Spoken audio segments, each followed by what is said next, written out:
Okay. Good morning, everyone. Today we would like to present an interesting case in the topic of On the Rainy Night. And this is our member, เชียนประจงพัฒน์นิชการพันพิพัฒน์พิพาดามุกโต สุภัชชาบังเกิด สุทัศตาลัมเบอร์ซับแอนด์สวิธากักรนันท์ And this is our outline. It's divided into three parts: general information, problem investigation, and discussion. Start with general information.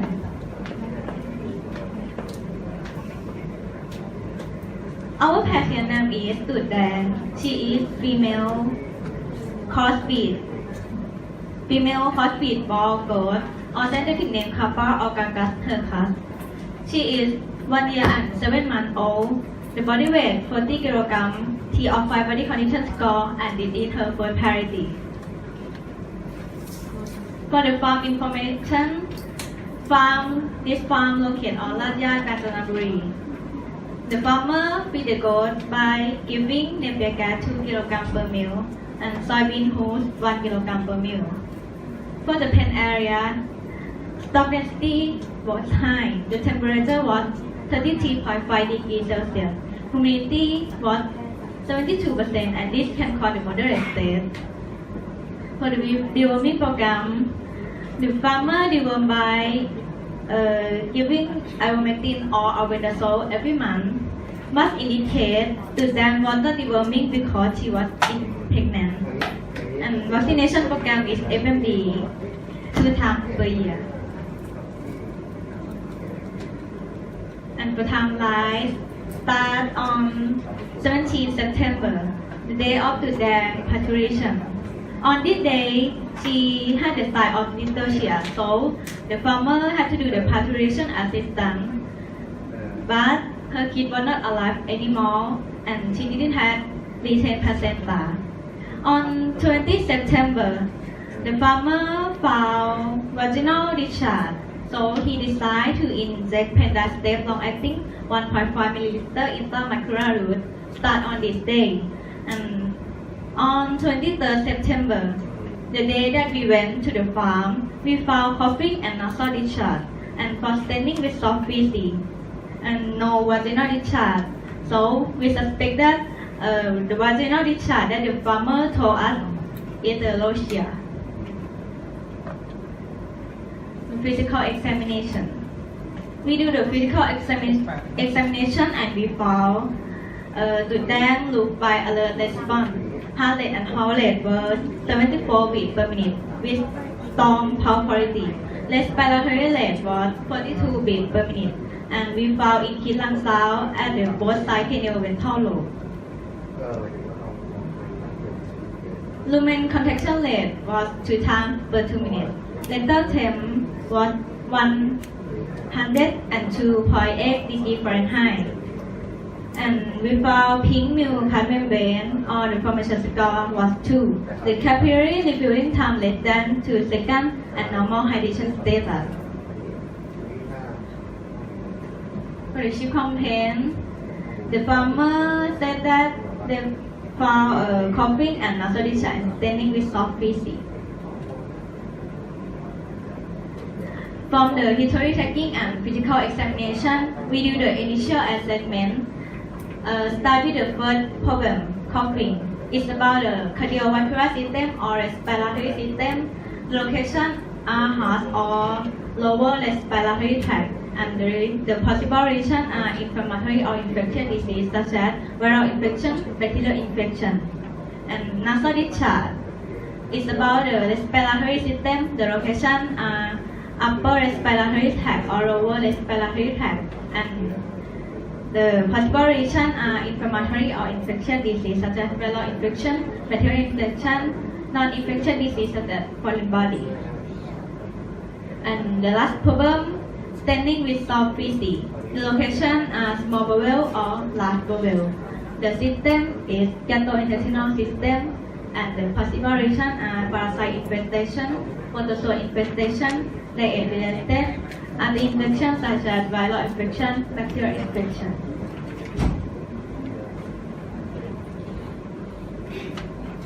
Next is initial plan. We have done for complete blood count and blood chemistry for health data checking, fecal flotation and fecal sedimentation for internal parasite detection. So this is a laboratory result of complete blood count. We found leukocytosis, neutrophilia, thrombocytosis with increased platelet smear, normal blood chemistry. For fecal examination, simple flotation we found stomach type egg 9 to 12 eggs per slide or approximately 600 eggs per gram. Simple sedimentation was negative and coccidia was negative too. For rewired assessment, the first problem is coughing. We rule out cardiovascular system from physical examination and nasal discharge we rule out foreign body from physical examination too. For straining with soft feces, we rule out protozoa from fecal examination. Diet related rule out from history taking from the owner that's machine in feeding. For neutrophilia, the possible causes are infection by bacteria or virus, and thrombocytosis, the possible causes are acute and chronic infection or stress. So the tentative diagnosis are bronchopneumonia that can cause by viral or and secondary bacterial infection or bacterial infection and nematode infestation. For treatment, we give oxytetracycline long-acting dose 22 mg per kilogram for 4 times, dexamethasone dose 0.15 mg per kilogram for 3 days, and obendazole dose 15 mg per kilogram.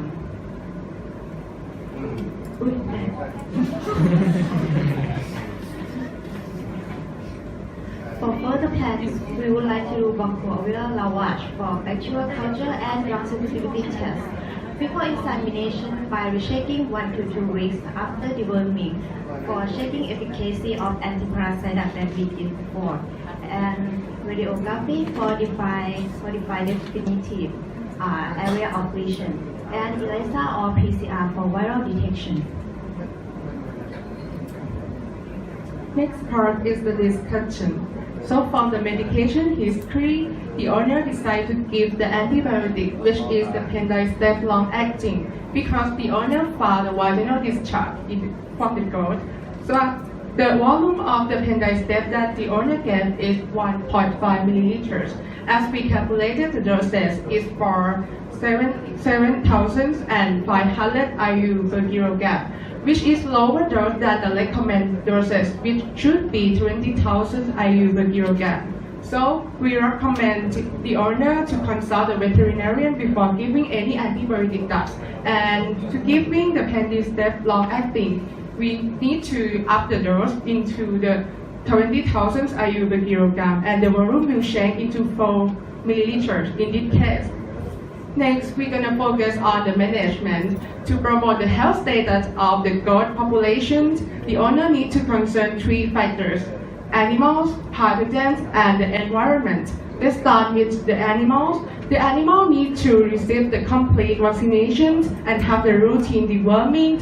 Furthermore, the owner may support by giving the trace mineral supplements, including the zinc, manganese, and copper, in order to improve the immune status of the host, because it has the effect to do the immunomodulators. And for the pathogens, rotation anti-helmintic is needed. And in this case, the farm has the goat receive the vaccinations and have the routine deworming every month is the appropriate for the farm management about the pathogens. And in the suspected illness case, in the case of the infectious disease, we recommend the owner to consult the veterinarian for collected sample to checking about the bacterial culture and drug sensitivity test.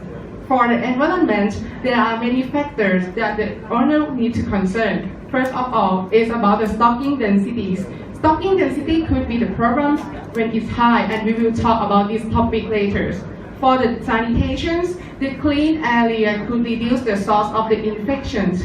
Same as the ventilation and temperature is the one thing that we need to concern. And at last, it's about the climate change, especially in the rainy seasons. The rainy season causes the environment has a temperature drop and high humidity, which could be the cause of illness in the respiratory problem of the goat. So we recommend the owner to providing the canned water to prevent the rain directly to the goat. Next, we're gonna focus on the stocking densities, and this figure will show you about the living area of the goat population in this farm. So, and here's are the living area, and this small square is for one goat, and except this small square is for 3 goats. And the rest of other goats, which is about 33 goats, is living here. So as we calculate the population, the stocking density in living area here is about 0.7 square meters per goat. It's very high stocking densities, and the high stocking density could make the stress to the animals, and this stress could suppress the immune functions, and that's the reason why the goat increase the susceptibility to the infection. So we need to stop this pathway by reduce the stocking density by use these recommendations. So reduce into 1 goat per 1 square meters. And we recommend to isolate the suspected infectious goat from the herd to prevent the disease spreading. Next, we're gonna discuss about the farm standard. For discuss about what's correct or incorrect follow the farm standard by the LD. And we're gonna start with the location of the farm layout. So you will see that if everything is tend to appropriate, including the farm is settled far away from the community area, convenient access, and have the good transportation, not living in the product zone. And in the photo, you see that they are fencing around the farm area. Next, we're gonna focus on the housings. And we have the house checklist. We found that 3 following things is appropriate to follow the farm standard, including the pen height is more than 1 meter from the ground. You will see here. And it has a good pen floor. And it has a good ventilation. But we still found 3 things that are not appropriate and not follow the farm standards, including the height of the roof. The height of the roof needs to be at least 2 meters, but it's less than 2 meters, and it has caused the problem about the cooling and stocking density problems, as I mentioned before.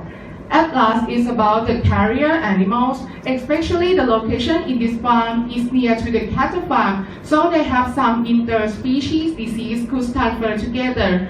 Furthermore, birds, rats, dogs, and humans could be the mechanical vector. Next is about the herd management. The female and male ratio is appropriate as well as the feed selection.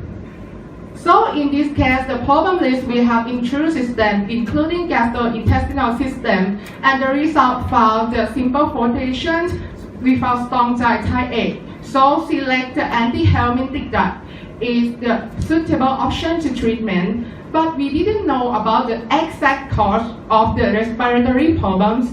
We didn't know what is the exact cause, including bacterial infection only or viral infection and lead to secondary bacterial infection. So our group thought that the possible pathogens could be virus, including herpes virus and parainfluenza type 3.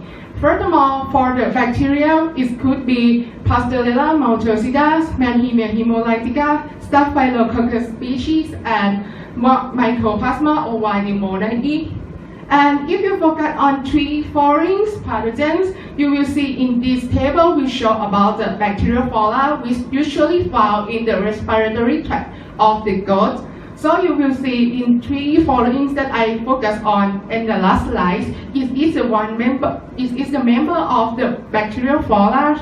So it could imply that if this population is imbalanced, it can lead to the cause of the problem. And the follow-up, 4 days after treatment, we follow up the case, and the owner says there are no nasal discharge, no coughing, and no straining, the normal feces. And we would like to say thank you to Ajahn Chavalit, Ajahn Banlu, Ajahn Susaijai, Ajahn Jitkamon, and Ajahn Salawut for the good advice. And here are our references. And we would like to say thank you to everyone. And if you have any question, we would please to be answered.